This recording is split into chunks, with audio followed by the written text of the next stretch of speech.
स्वागत है। आज हम एक ऐसे व्यक्तित्व की दुनिया में गहराई से उतर रहे हैं जिन्होंने भक्ति की परिभाषा को ही जैसे बदल दिया। उसे ज्ञान के भारी पोथों से निकालकर आप कह सकते हैं कि गलियों और दिलों तक पहुंचा दिया। हम बात कर रहे हैं चैतन्य महाप्रभु की और उनके प्रेम और संगीत से भरे संकीर्तन मार्ग की।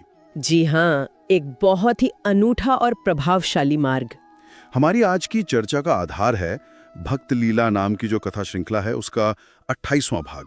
तो आज हमारा मकसद है ठीक से समझना कि चैतन्य महाप्रभु कौन थे, उनका ये संकीर्तन आंदोलन असल में क्या था, इसमें ऐसी क्या खासियत थी कि इसने देखते ही देखते पूरे भारत को अपनी लहर में ले लिया, और क्यों क्यों आज भी उनके दिखाए रास्ते को इतना महत्वपूर्ण माना जाता है। बिल्कुल, ये सारे सवाल बहुत अहम हैं। शुरू करने से पहले जरा उस माहौल की कल्पना करें जैसा स्रोत हमें बताता है।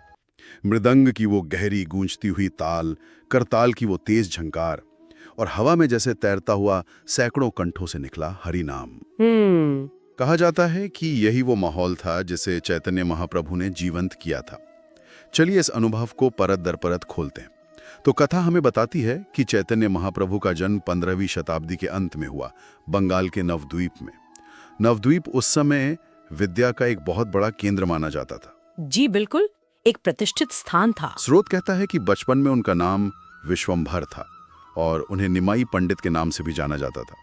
और वो मतलब असाधारण प्रतिभा के धनी थे। तर्कशास्त्र, व्याकरण, साहित्य, दर्शन। हाँ, बहुत कम उम्र में ही प्रकांड विद्वान माने जाने लगे थे। कहते हैं कि नवद्वीप के सबसे प्रतिभाशाली विद्वानों में उनकी गिनती होती थी। लेकिन इस तीक्ष्ण बुद्धि और ज्ञान के महासागर के भीतर एक और शायद ज्यादा प्रबल धारा बह रही थी। वो थी कृष्ण प्रेम की। ये बात मुझे हमेशा आकर्षित करती है कि कैसे कोई इतना बड़ा ज्ञानी होकर भी पूरी तरह से भक्ति के प्रति समर्पित हो सकता है। मतलब ये ज्ञान और भक्ति का संगम, ये कैसे काम करता है? यह एक बहुत ही दिलचस्प बिंदु है और कह सकते हैं कि चैतन्य महाप्रभु के जीवन का केंद्रीय तत्व भी। अक्सर हम देखते हैं कि ज्ञान मार्ग मतलब ज्ञान योग और भक्ति मार्ग भक्ति योग, इनको अलग अलग देखा जाता है। ज्ञान मार्ग में तर्क, विवेक, विश्लेषण पर जोर होता है, जबकि भक्ति मार्ग में श्रद्धा, प्रेम और समर्पण पर। चैतन्य महाप्रभु का जीवन ये दिखाता है कि ये दो धाराएं न सिर्फ एक साथ बह सकती हैं, बल्कि कई बार भक्ति की धारा ज्ञान की धारा से कहीं ज्यादा शक्तिशाली और जीवन को बदलने वाली साबित हो सकती है।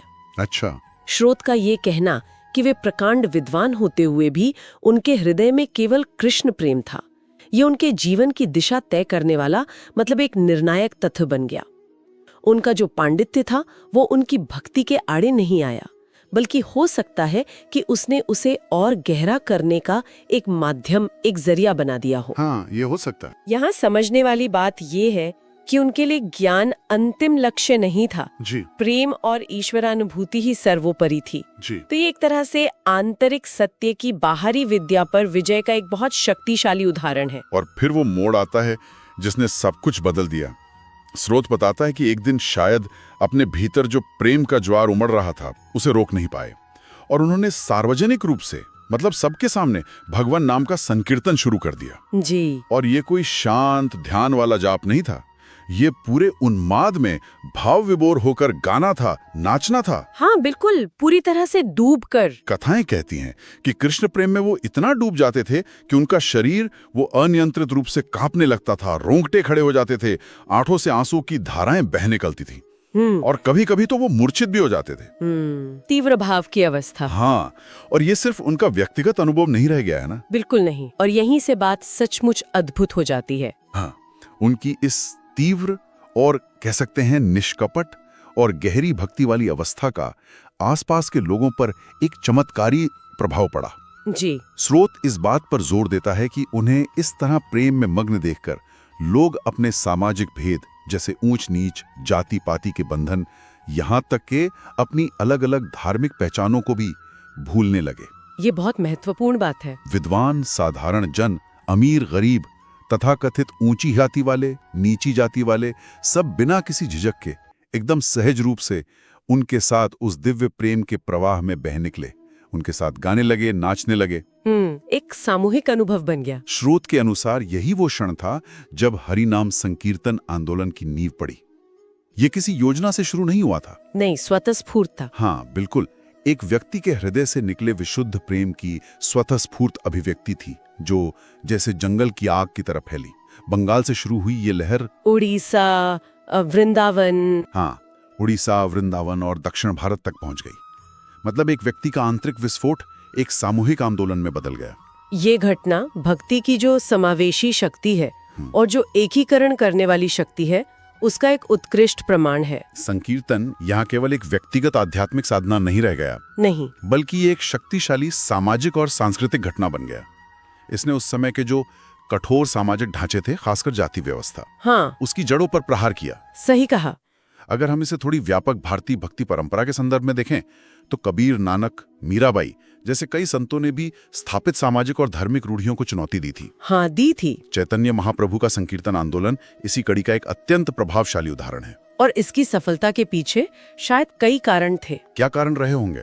एक तो इसकी सरलता, कोई भी गा सकता है, नाच सकता है, कोई खास योग्यता नहीं चाहिए।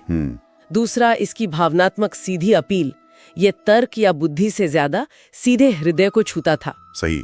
तीसरा, इसकी सामूहिकता, अकेले साधना करने के बजाय समूह में मिलकर उत्सव मनाना, इसमें एक अलग ही ऊर्जा होती है। हाँ बिल्कुल। और चौथा, जो शायद सबसे महत्वपूर्ण है, इसमें किसी विशेष योग्यता, ज्ञान, धन या सामाजिक स्थिति की कोई जरूरत नहीं थी। ये दरवाजा सबके लिए खुला था और यही इसकी क्रांतिकारी शक्ति थी। तो फिर इस आंदोलन के पीछे उनका मुख्य संदेश क्या था? वे लोगों को असल में क्या सिखाना चाह रहे थे? क्या ये सिर्फ गाना नाचना ही था या इसके और गहरे मायने थे? स्रोत में उनके कुछ बहुत सीधे और स्पष्ट कथन मिलते हैं। जी, जैसे उन्होंने कहा, हरि नामेव केवलम, कलौ नास्त्यव नास्त्यव नास्त्यव अतिरन्य था। यानी कलयुग में हरि नाम संकीर्तन के सिवा और कोई गति नहीं, और कोई गति नहीं, और कोई गति नहीं। हाँ, इस पर उन्होंने बहुत जोर दिया। उन्होंने बार बार जोर दिया कि इस वर्तमान युग, जिसे कलयुग कहा जाता है, इसमें न तो वेदों में बताए गए बड़े बड़े यज्ञ करना संभव है, आम आदमी के लिए तो बिल्कुल नहीं। हाँ, और ना ही प्राचीन ऋषियों जैसी कठोर तपस्या करना आम आदमी के वश में है। जी। इन सब के बदले सबसे सरल, सबसे सुलभ और सबसे शक्तिशाली उपाय है भगवान के नामों का मिलकर प्रेम से गायन और जप करना। तो इसका मतलब क्या हुआ? क्या वे कह रहे थे कि भक्ति अब पहले से आसान हो गई है? देखिए, इसे आसान कहने के बजाय शायद सुलभ या उपयुक्त कहना ज्यादा सही होगा। अच्छा, सुलभ और उपयुक्त। हाँ, ये शिक्षा कलयुग की जो अवधारणा है उससे गहराई से जुड़ी है।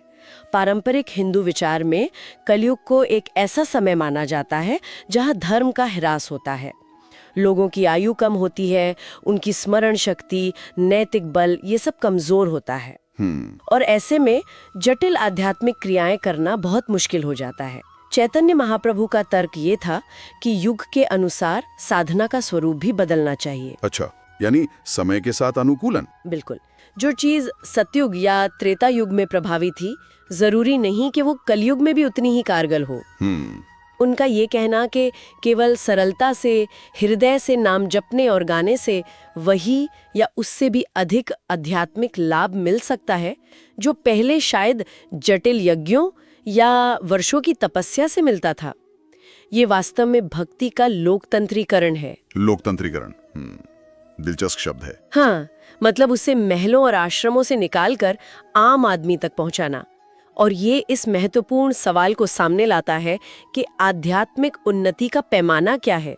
क्या वो साधना की जटिलता है, उसमें लगने वाला समय और प्रयास है, या फिर साधना करने वाले की निष्ठा, उसका प्रेम, उसकी आंतरिक भावना? चैतन्य का मार्ग स्पष्ट रूप से दूसरे विकल्प पर, यानी आंतरिक सच्चाई और हृदय की पुकार पर बल देता है। ये विधि विधानों से ज्यादा भाव को महत्व देता है। स्रोत उनके जीवन के बारे में बताते हुए बार बार प्रेम, करुणा और आनंद जैसे शब्दों का प्रयोग करता है।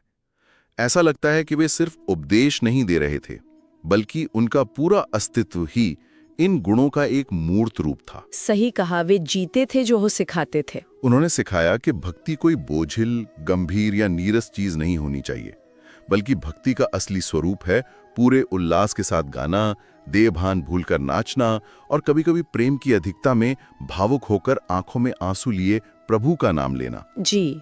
ये भक्ति की एक बहुत ही जीवंत, गतिशील और भावनात्मक तस्वीर पेश करता है। क्या ये उस समय की जो प्रचलित भक्ति या धार्मिकता की धारणाएं थीं, उनसे अलग था? निश्चित रूप से काफी अलग था। जहां कई आध्यात्मिक मार्गों में इंद्रियों को नियंत्रित करने पर, मन को शांत करने पर और संसार से वैराग्य पर अधिक जोर दिया जाता है, और वो अपनी जगह महत्वपूर्ण है। हाँ, वो भी जरूरी है। वहीं चैतन्य महाप्रभु ने भक्ति के भावनात्मक और आनंदमय पक्ष को केंद्र में रखा। उनके मार्ग में भाव सर्वोपरि है। प्रेम और आनंद ही लक्ष्य भी है और साधन भी।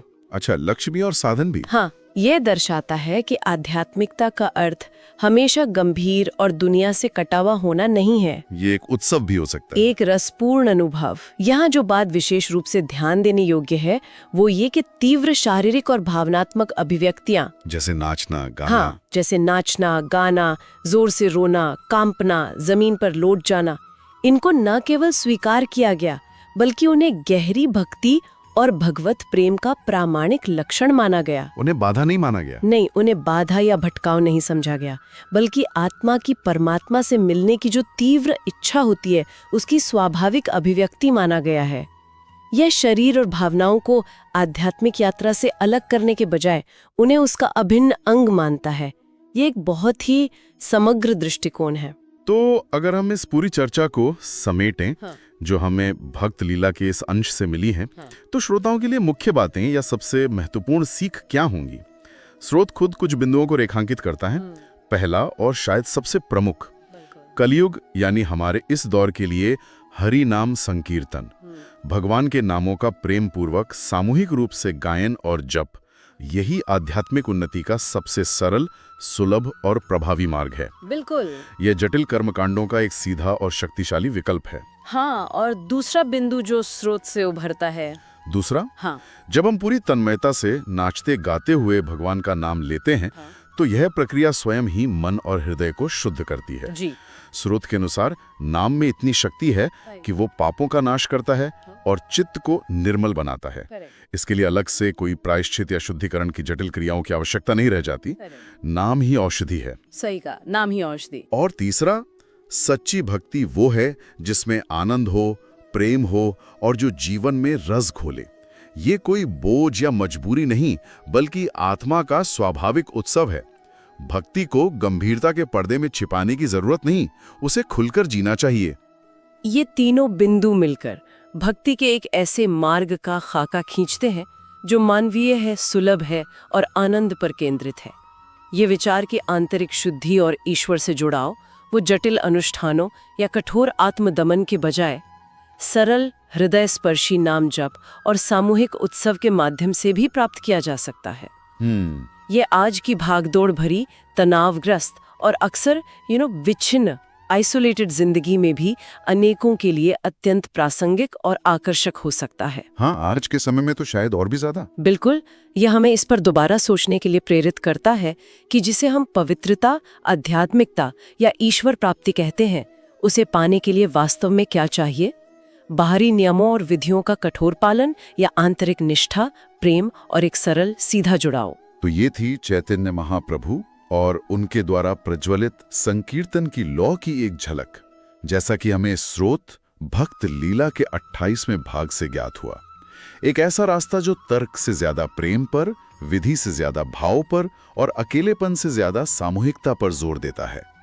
एक ऐसा रास्ता जो जटिलताओं को परे हटाकर भक्ति के सीधे, सरल, भावनात्मक और आनंदपूर्ण अनुभव को हमारे सामने रखता है। स्रोत हमें ये स्पष्ट दिखाता है कि चैतन्य महाप्रभु ने आध्यात्मिकता को कुछ चुनिंदा लोगों की बपौती न रहने देकर उसे जन जन तक पहुंचाने का एक क्रांतिकारी प्रयास किया। बिल्कुल। उन्होंने इसके लिए जटिल दार्शनिक तर्कों या महंगे अनुष्ठानों का सहारा नहीं लिया, बल्कि मनुष्य की जो सबसे स्वाभाविक प्रवृत्तियां हैं, प्रेम, संगीत, नृत्य, सामूहिक जुड़ाव, उन्हीं को अपना माध्यम बनाया। हाँ, ये बहुत सुंदर बात है। और ये हमें अंत में एक व्यापक सवाल पर सोचने के लिए छोड़ जाता है। क्या किसी भी सच्ची आध्यात्मिक खोज या आत्मविकास की यात्रा का असली सार, चाहे वो किसी भी परंपरा, पंथ या मार्ग से जुड़ी हो, क्या वो वास्तव में बाहरी विधि विधानों और कर्मकांडों की जटिलताओं से परे व्यक्ति का अपने लक्ष्य के साथ चाहे उसे ईश्वर कहें, सत्य कहें या स्वयं का गहरा रूप कहें, एक गहरा, सरल, ईमानदार और प्रेमपूर्ण आंतरिक जुड़ाव ही नहीं है? सोचने वाली बात है। इस पर विचार किया जा सकता है।